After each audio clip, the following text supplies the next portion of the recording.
Tahun 1446 Hijriah mulai berlangsung di sejumlah desa di Kabupaten Aceh Jaya. Kemeriahan peringatan Maulid itu juga turut dirasakan oleh warga di Kecamatan Tenom. Beginilah suasana kemeriahan Maulid Nabi Muhammad SAW 1446 Hijriah yang berlangsung di Desa Payabaru, Kecamatan Tenom, Kabupaten Aceh Jaya.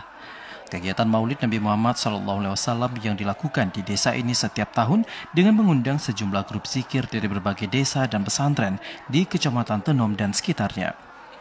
Para grup zikir yang dihadirkan oleh pihak panitia Maulid Zikir desa setempat bukan hanya diikuti oleh anak-anak, namun juga para orang tua juga ikut melakukannya.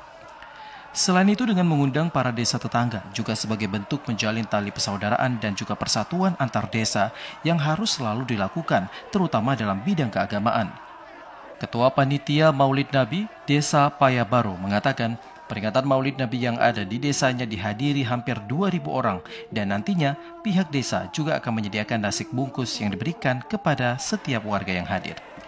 Kami perhitungannya masyarakat yang hadir saat ini sekitar lebih kurang 2.000 lebih. Seperti biasanya kita ada nasi bungkus, kita sediakan per bungkus bisa 4 bungkus dalam per kantong. 4 bungkus dan juga ada sedikit makanan ringan yang kita sediakan dalam kantong.